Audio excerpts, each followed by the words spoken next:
Boa tarde. Vamos agora para o nosso último encontro sobre a Carta aos Gálatas, que eu estou dividindo com vocês. Lembrando que vocês podem acompanhar com a sua Bíblia, né? E na paróquia a gente tem também a disponibilidade das Bíblias da nova tradução da CNBB, que está a preço de custo. E vamos lá.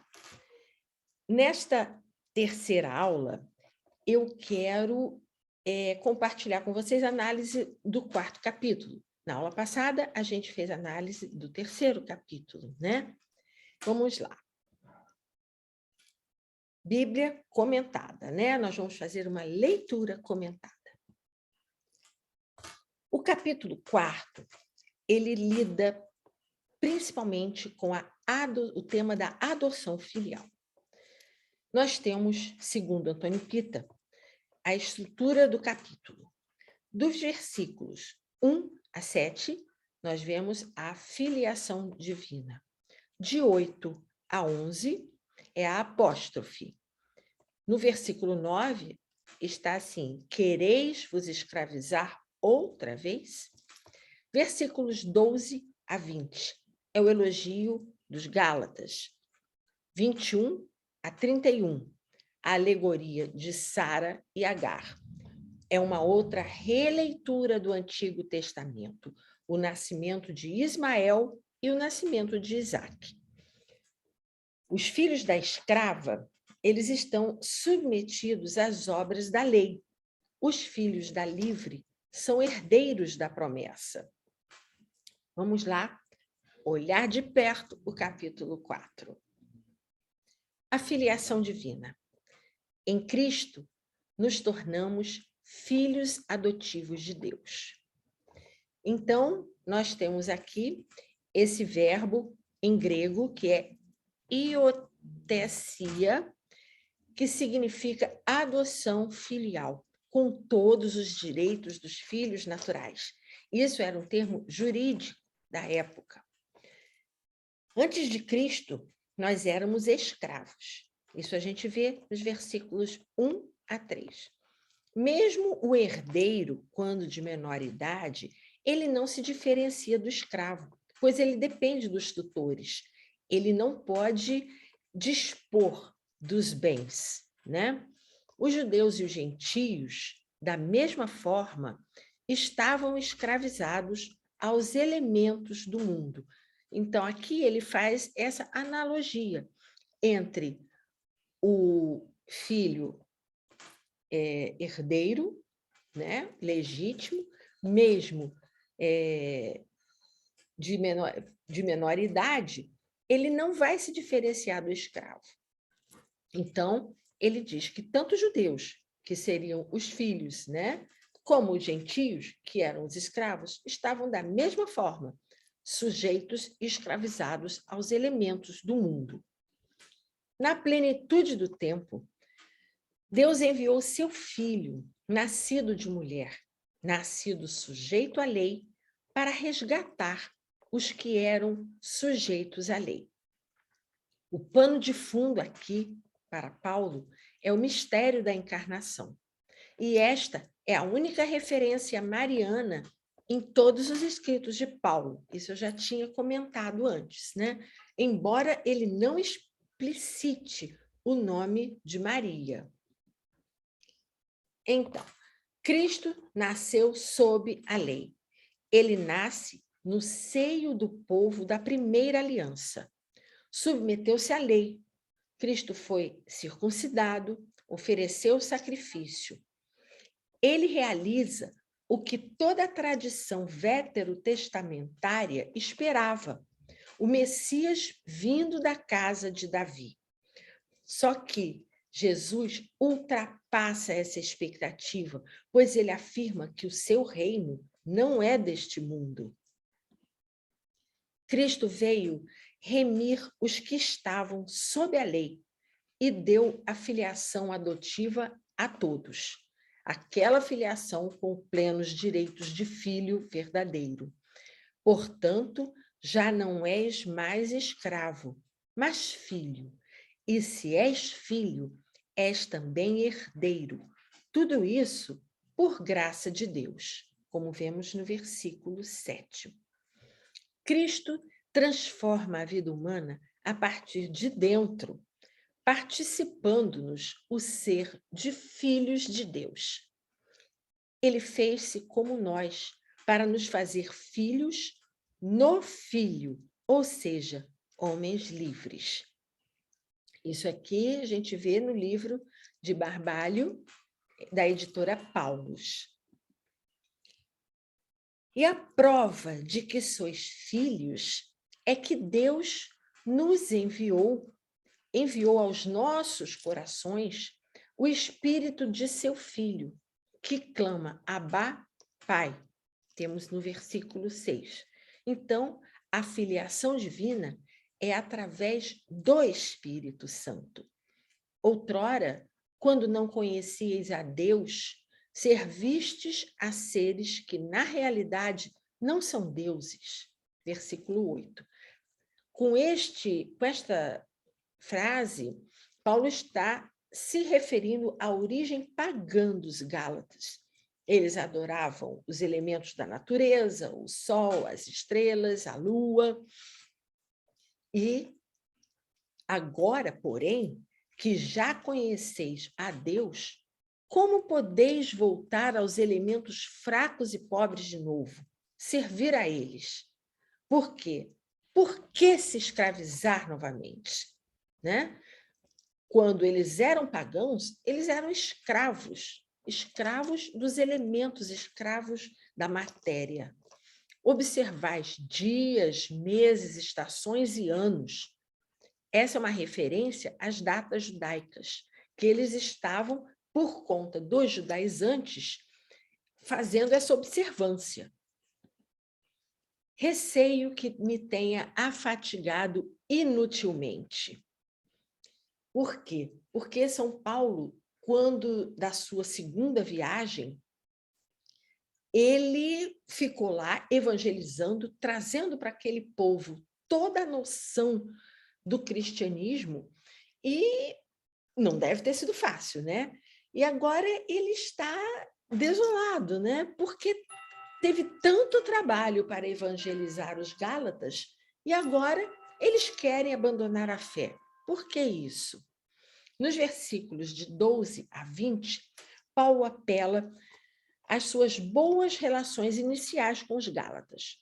Faz elogio a eles, lembra de sua segunda viagem missionária, quando os evangelizou durante uma enfermidade, e de sua nova visita na terceira viagem missionária. Meus filhos, por vós sinto de novo as dores do parto, até Cristo ser formado em vós. Estamos aqui no versículo 19. A imagem das dores de parto é porque Paulo foi ele que gerou os Gálatas para o cristianismo. Então, eles são os filhos espirituais de São Paulo. Agora nós temos, no capítulo 4, a alegoria de Sara e Agar, dos versículos 21 a 31. Com efeito, está escrito que Abraão teve 2 filhos, um da escrava e um da livre. Mas o filho da escrava nasceu segundo a carne, e o filho da livre nasceu em virtude da promessa. Esses fatos têm sentido alegórico, pois essas mulheres representam as 2 alianças. A primeira, Agar, que vem do Monte Sinai, da Arábia, ela gera filhos para a escravidão. Agar representa o Monte Sinai, se encontra na Arábia, mas corresponde a Jerusalém atual, que é escrava com seus filhos. A Jerusalém do Alto, ao contrário, é livre e é nossa mãe. Sara, então, representa a Jerusalém do Alto. Ela é livre. Isaac é nascido da livre, nascido da promessa segundo o Espírito. Paulo associa os judaizantes a Agar e a Ismael. Agar representa a antiga aliança do Monte Sinai e é a escrava que gera Ismael segundo a carne. Paulo vai reinterpretar a história de Agar e Sara, relendo de modo alegórico, mostrando que os filhos de Sara são os verdadeiros filhos de Abraão, os cristãos, filhos da Jerusalém do Alto. Ela disse a Abraão: manda embora essa escrava e seu filho. O filho dessa escrava não pode ser herdeiro com meu filho Isaque. Gênesis 21, versículo 10. Versículo 21, nós temos a introdução desta perícope. Versículos 22 a 30, temos o corpo da perícope. A primeira seção são os versículos 22 a 28. Aqui nós temos os Gálatas são filhos da promessa. Nos versículos 22 e 23, Paulo dá o argumento escriturístico. Nos versículos 22 a 26, é a leitura alegórica das tradições de Gênesis 16, 21. No versículo 27, nós temos a citação de Isaías 54, versículo 1, que é no texto da 70.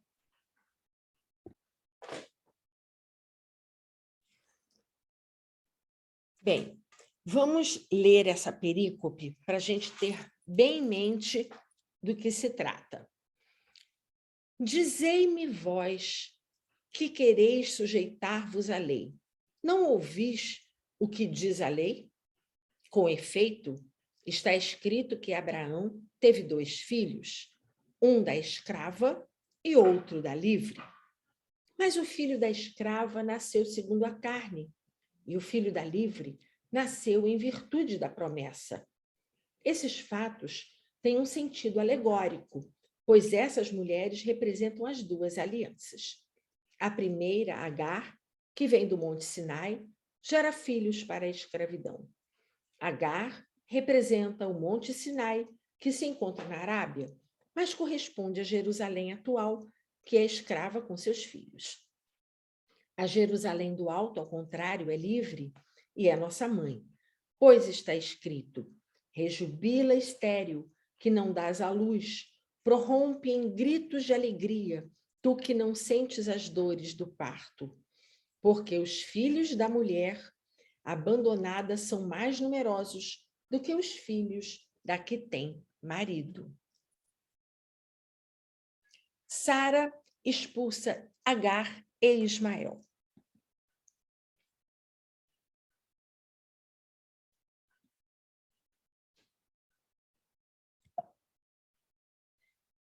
Vamos lá.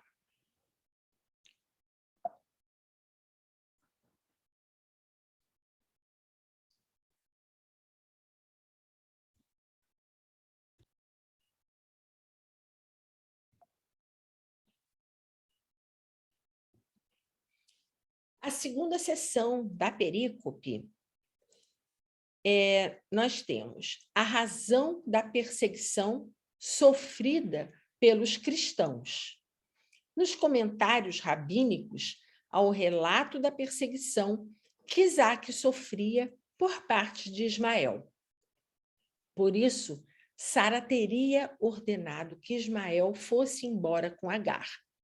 Isso, então, a gente não tem na Sagrada Escritura, mas sim nos comentários rabínicos a essa perícope. Por isso é que Sara ordena a expulsão. Citando Gênesis 21:10, Paulo mostra que os judaizantes, filhos da escrava, estão perseguindo os cristãos e por isso devem ser mandados embora, pois eles estão subvertendo a ordem. Então, existe aqui o paralelismo. Ismael perseguia o filho da promessa e aqui os judaizantes perseguem os cristãos.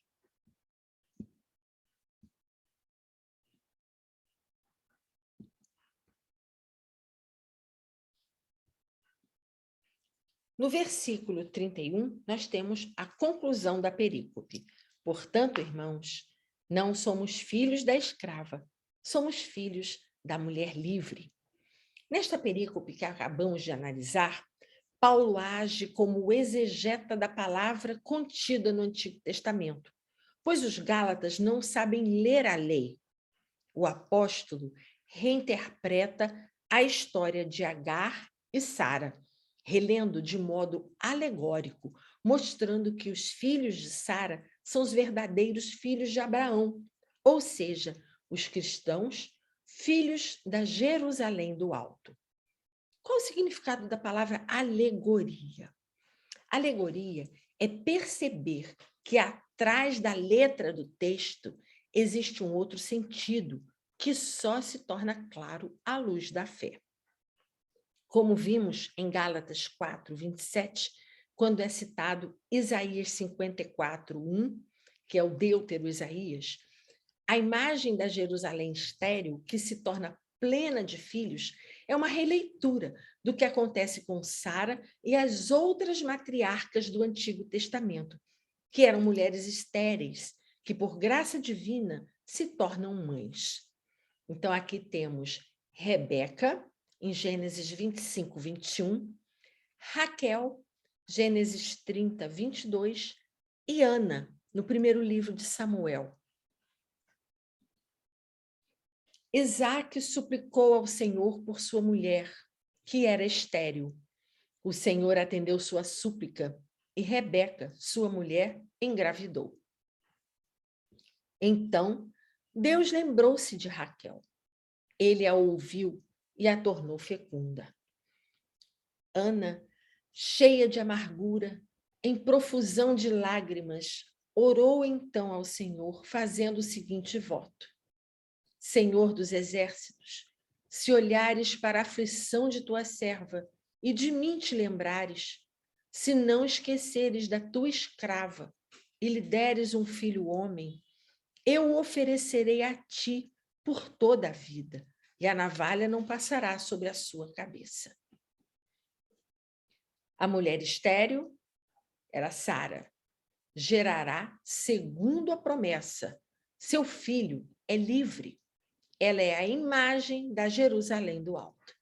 A mulher fecunda era Agar. Gerará segundo a carne. Seu filho não herdará como Isaque. Ela é a imagem da Jerusalém de agora. Os cristãos são os verdadeiros filhos de Abraão e herdeiros da promessa. São os verdadeiros filhos de Sara. Somos filhos da livre.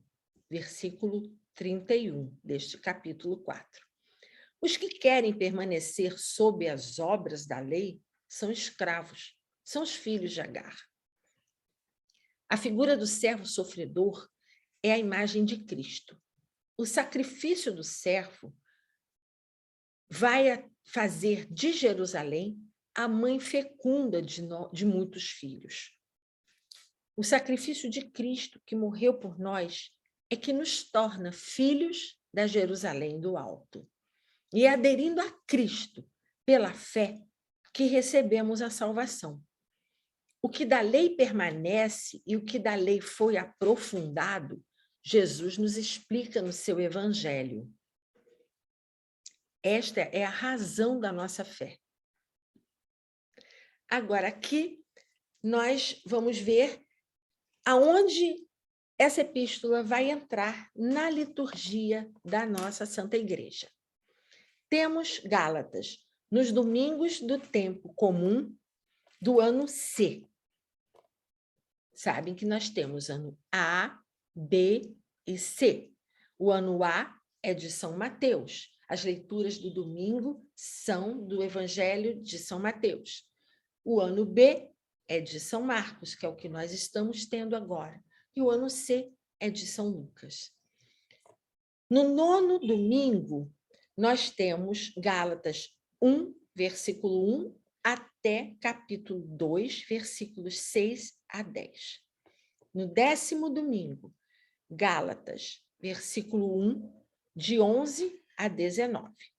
No 11º domingo do tempo comum, do ano C, Gálatas, capítulo 2, versículos 16, 19 a 21. 12º domingo, Gálatas 3, versículos 26 a 29. No 13º domingo, Gálatas 5, versículo 1, 13 a 18. E no 14º, Gálatas 6, 14 a 18. E também teremos nas seguintes solenidades. São as solenidades, não importando se é ano A, B ou C. Solenidade de São Pedro e São Paulo, Gálatas 1, de 11 a 20. E de Santa Maria, Mãe de Deus, Gálatas 4, 4 a 7. Nos dias feriais, que são os dias dentro da semana, nós vamos ter na 27ª e 28ª semanas do tempo comum dos anos pares. Então, este ano nós não teremos, só no ano que vem. Agradeço a todos vocês por participarem desses momentos de formação.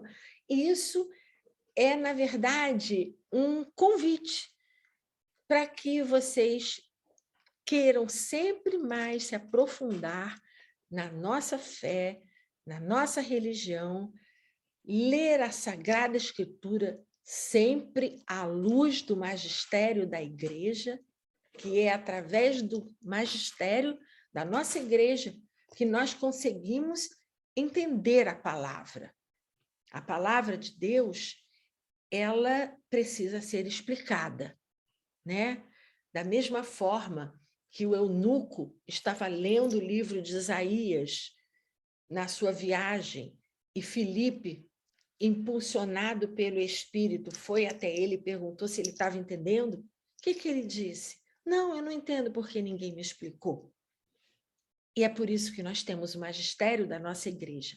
É através do magistério que nós vamos aprender e entender a Sagrada Escritura.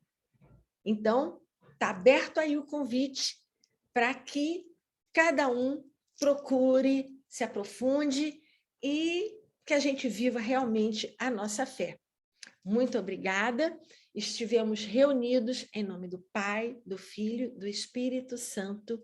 Amém. Até a próxima.